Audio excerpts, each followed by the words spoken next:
Welcome to the Wiser Wealth Management Roundtable, where we believe the best financial advice should always be conflict-free. I'm your host, Casey Smith, guiding you to financial freedom, are my co-hosts, Brad Lyons and Matthews Barnett. Hey, guys. Hi, Casey. So today's podcast is about a book. We're having our first book review. It was a book club. Right.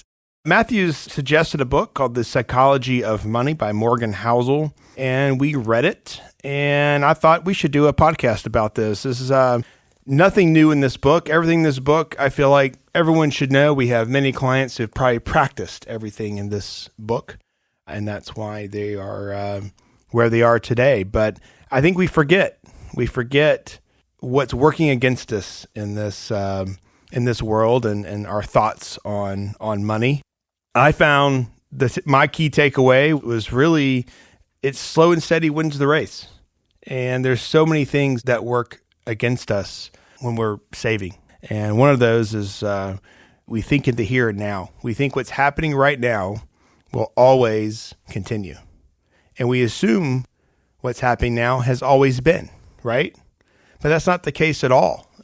You know, we think back to the concept of retiring, right? It wasn't that long ago you didn't retire. You worked until you keeled over, I guess, or got too sick to work, right? Yeah, that's true. I mean, Social Security didn't even begin until the 1930s, and it was a generation or two after that where it began to really seep into the society and to the economy, where people could begin to think about and then actually retire at age 65. I mean, through the 1960s, we still had 40% of the people working beyond that age. Okay? Today, it's around 20% of the people who are working beyond that age. I mean, the desire for people to want to retire at age 65 or near age 65 has just grown exponentially over the years. The 401k didn't exist until 78. The Roth IRA didn't exist until 1998. That's right. I mean, even when they did retire, they were able to live off Social Security, and most employees had pensions back then. So, you know, you had an income source coming in, so there wasn't as much of a need to save and learn those behaviors as much. And over the years, 401k balances, or really defined contribution balances, has grown into the trillions. The last estimate was somewhere between $8 and $10 trillion are in these account balances for people to begin drawing down on in order to support themselves in retirement. And then you add on top of that defined benefit plans for people who still do have pensions. And the number in the economy is somewhere around $36 trillion of retirement assets waiting to be spent down. We have, I often talk with young people about money and saving money, and there's a few guarantees: life, liberty, pursuit of happiness, and compounding. The eighth wonder of the world. Yes. So he talks about compounding in the book for a few chapters. One of those I thought was an interesting tidbit on Warren Buffett. Yeah, so you mentioned compounding. Warren Buffett's net worth at the time that Morgan wrote this book was $84.5 billion. 84.2 of that he actually accumulated after his 50th birthday, and 81.5 of that came after his mid-60s. So most of what you see on TV in his net worth has come later in his life, but it's because he started saving early on. He actually started working when he was 10 years old, and by his 30s, he actually had a net worth of $1 million, or $9.3 million adjusted for inflation. Obviously, a lot of people can't start working when they're 10, and they can't accumulate that kind of wealth early on, but it just shows you the scale of how he grew that million to the 84 billion just by investing early on and continuing to invest and letting it compound. So by age 65, he was well established as a billionaire. Right. But he continued to work and amass a great deal more than that. Right. They're saying, if he started in his 30s, which most people can now, he still would have had significant wealth. He wouldn't have been the one of the world's richest men, but he still would have had a net worth that he could have lived off of. Kind of goes back to the basic principle, too, of you see where somebody retires or somebody's contributing their 401k at age 25 to 35, they actually have more money than if they contributed age 35 up until they retire at 65. So getting a head start on it and really letting compound turns work for you really benefits you. So that's time.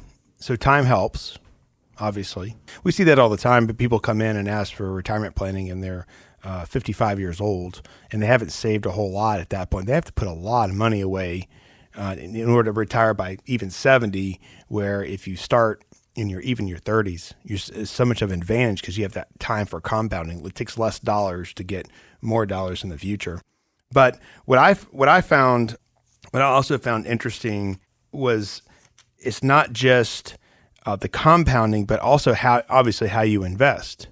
So go back to, he has a reference to the Russell 3000. So out of the Russell 3000, it has increased 73-fold since 1980. So 73-fold since 1980. That's a really good rate of return, right? 40% of those companies failed in that index during that time period. 40%. So if you think about that, there's 7% of those components performed extremely well, enough to offset all those losses of the 40%. So if you're trying to pick stocks, or you have a mutual fund manager who's picking stocks, this is a very good case for indexing, buying the index, buying the group, right? Because you're going to have the Apples and the Googles, right, or the Alphabets and Microsoft that are bringing up the averages. We're seeing that exactly right now in the S&P 500, where we're watching 32% now of the S&P is in tech, right? Where now oil, which 10 years ago was a huge portion of the S&P, is now dwindled down to under 5%. Easy. It's around 2% or so. Yeah. I mean, it's just become such a smaller part of the economy. And by investing in the index, you're just allowing the natural ebb and flow of the economy to watch capital flow towards where it's going to get the best return. So, and then we think about time as well. You think about GDP growth over the history of our nation from 1850, around $4 per person, to now the chart stops in 2010, but as roughly around $90 a person in 2010. Think about all the things that have happened over that time span. He references 1.3 million Americans died while fighting in 9 major wars. Roughly 99% of all companies were created when out of business. 99.9% of companies since 1850 have gone out of business. 4 U.S. presidents were assassinated. 675,000 Americans died in a single year from a flu pandemic. 30 separate natural disasters killed at least 400 Americans. 33 recessions lasted 48 years in total. The number of forecasters who predicted any of those recessions rounds to zero. The stock market fell more than 10% from a high at least 102 times. Stocks lost a third of their value at least 12 times. Annual inflation exceeded 7% in 20 separate years. The words economic pessimism appeared in newspapers at least 29,000 times, according to a Google search. All that negativity, and what have the markets done over that time period? Generally, they've gone up and up and up. It's a straight up chart. And even if you look at it on a year by year basis, there's still more positive years than negative years. Well, the one thing that's constant, as they say, is change. And just listening to the statistics that this book has put out, change has occurred throughout our history, and yet the ability to adapt to that change is what makes successful investors and successful business people. And it gives us the opportunity to accumulate wealth over time. Okay? Now, if that changes, everything that we've talked about, that we're talking about today, must also have changed. So even money has changed. Currencies have changed over time. We had coins, and then moving to paper currency. There's barter. There's gold. Yeah, they were going away from the physical gold to money, actual fiat currency. And now we've got the Bitcoins becoming a big thing. It's not even a physical currency to touch. So, that could be something 50 years from now we look back and have a different conversation on that as well. Completely. Absolutely right. He talks about investing in a recession. And there's a whole section on pessimism in the market, and I want to cover that too. But investing during a recession can be scary, much like we had a brief recession recently, the fastest into and the fastest out of. So yeah, I'll just pull from one of his chapters. Investing during a recession is scary. So perhaps you invest $1 in the stock market when the economy is not in a recession. Sell everything when it's in a recession and save your monthly contribution in cash and invest everything back in the stock market when the recession ends. That's what people want to do. Probably they look at it in hindsight and it looks easy. In the moment, it's very difficult, very low probability of success in doing that. But we call that investor Jim. Perhaps a few months of a recession to scare you out, then it takes a while to regain confidence before you put money back into the market. You're going to invest in stocks when there's no recession. So you sell 6 months after the recession begins and get back in 6 months after the recession ends.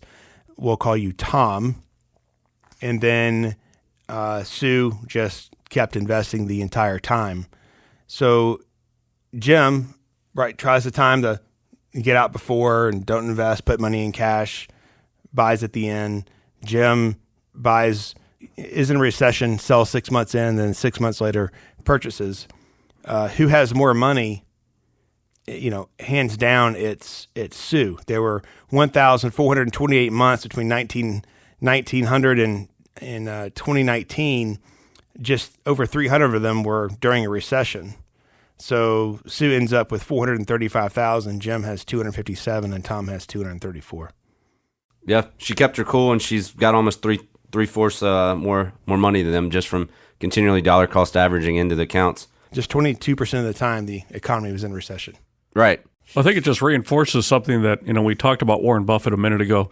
What he said about the only way to make money in the stock market is to be invested in the bottom. You have to be invested when the market's at its bottom. And that way you're assured to get these upswings as well, that you don't miss any part of the upward movement in the stock prices. Easier said than done. A lot of that goes back to just basic fundamentals of investing and behaviors. A lot of what this book covers is not going into any special investing techniques or any algorithms and analyst work, but really just simple blocking, tackling fundamentals of just the psychology of investing and controlling those behaviors. There's so many things that run against you when you're trying to do that, though. In today's consumerism economy, there are so many things out there that are vying for our dollars. We're so few dollars, yet there are so many things that want them. Goods and services. Who wants the new car? Who wants to, move up to that new house? Who wants the vacation home? Who wants the boat? Who wants the motorcycle? Who wants the new toys? We all do. They're all vying for our dollars, including our future selves are vying for our dollars, because when we put $1 away for retirement, we're actually paying for a future self. And so that self is vying for those dollars too. Yeah, but also too, I think there's obviously fear. Oh, yeah. People are fearing, we have it during the election, people are fearing a Biden win, and now they're still fearful. But the reality is that the President of the United States has little effect on the stock market overall. Now, you could say that maybe Obama policies, things were, we had stagnation in the market during that time period. However, we also are coming out of a really nasty financial crisis too at the beginning of his presidency. I don't. If you read the headlines, your references in the book.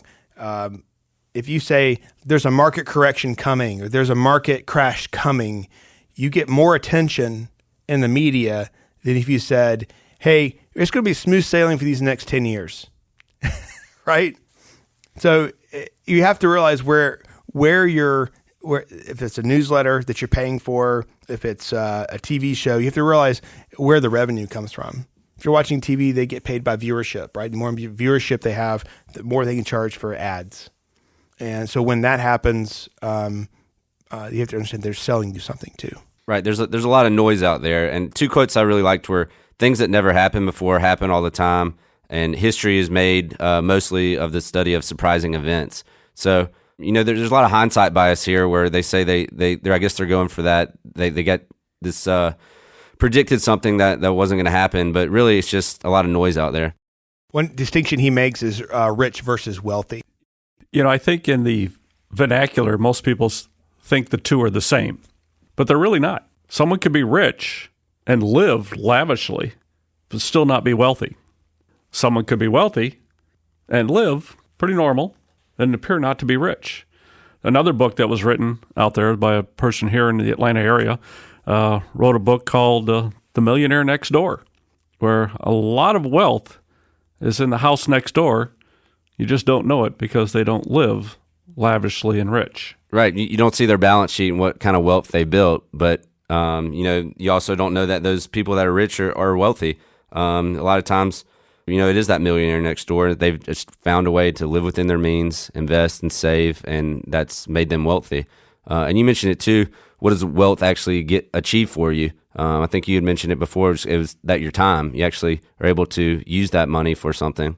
Yes, that the idea that money has a definition to it that we each can kind of assign. So once we came off the gold standard, the new definition of money simply became money is as money does. So we could ask each other, ask ourselves, what does it do for you? What does it do for us? And when you ask a lot of people this, the common answer that the book brings out is that it gives us the ability to control our time going forward, and then how we spend that time. So then time becomes a currency that we pay for with money. That being said, it gives you the opportunity to use your money in such a way that benefits you greatly. Interesting, going back to Warren Buffett, because he's such a well-known figure, even at age 65, he had billions of dollars, but his time, he felt, was better spent continuing to work and continuing to accumulate. He didn't just quit.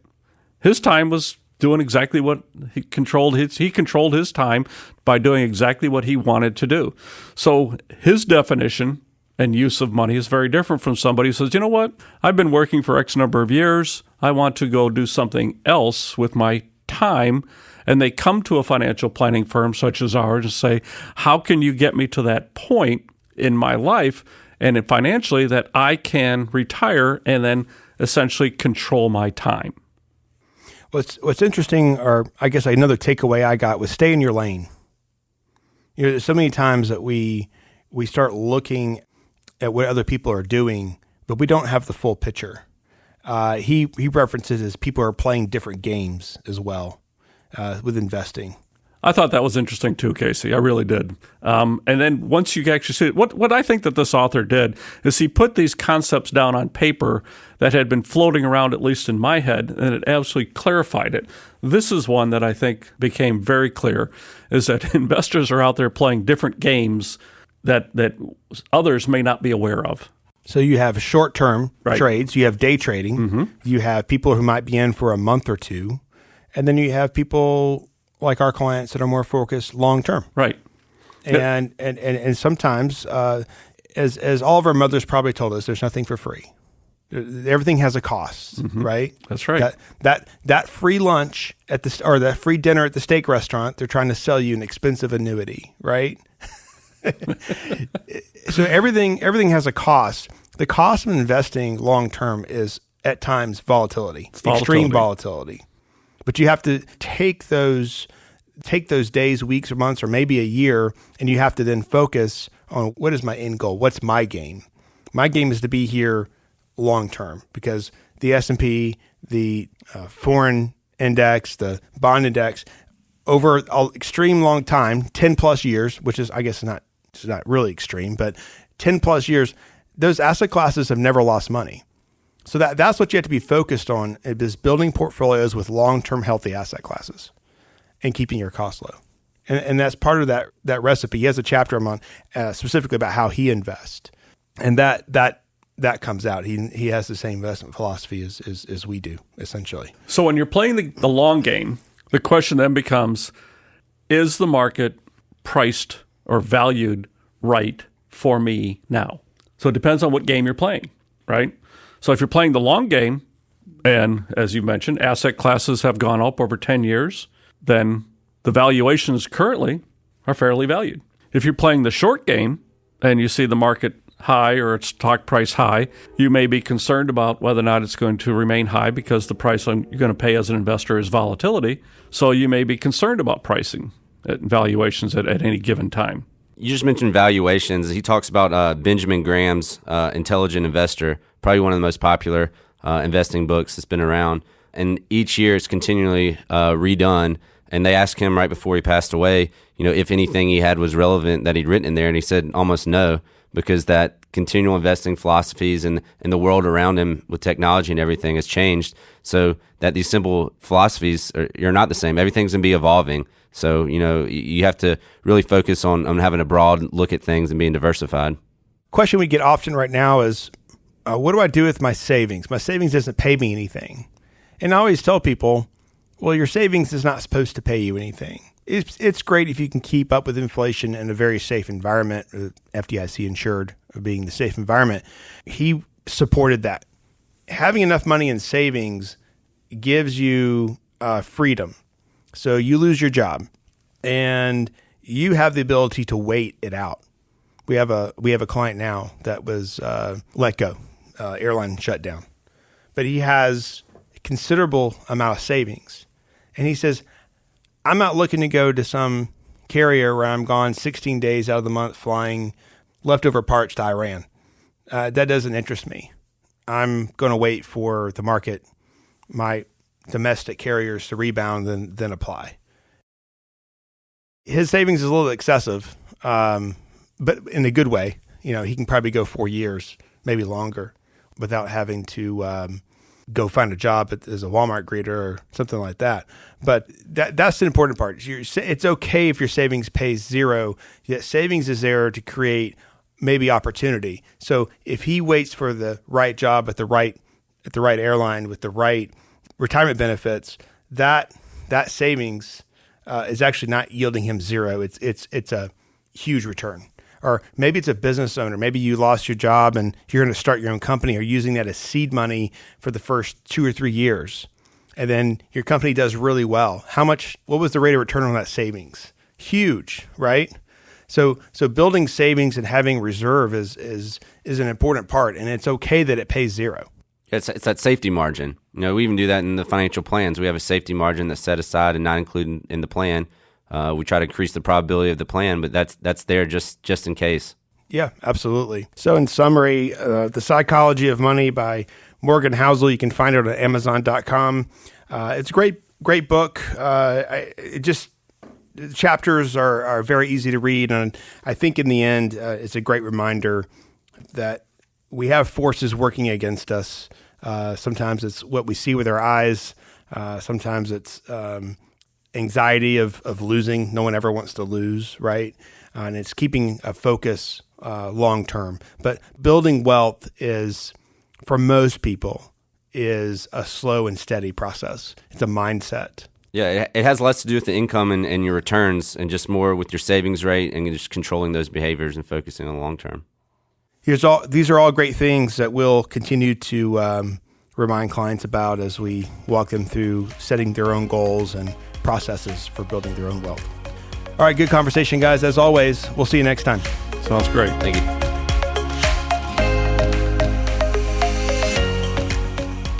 Wiser Wealth Management Incorporated is a registered investment advisor. Information presented is for educational purposes only and does not intend to make an offer or solicitation for the sale or purchase of any specific securities, investments, or investment strategies. Investments involve risk and, unless otherwise stated, are not guaranteed. Be sure to first consult with a qualified financial advisor and/or tax professional before implementing any strategy discussed herein. Past performance is not indicative of future performance.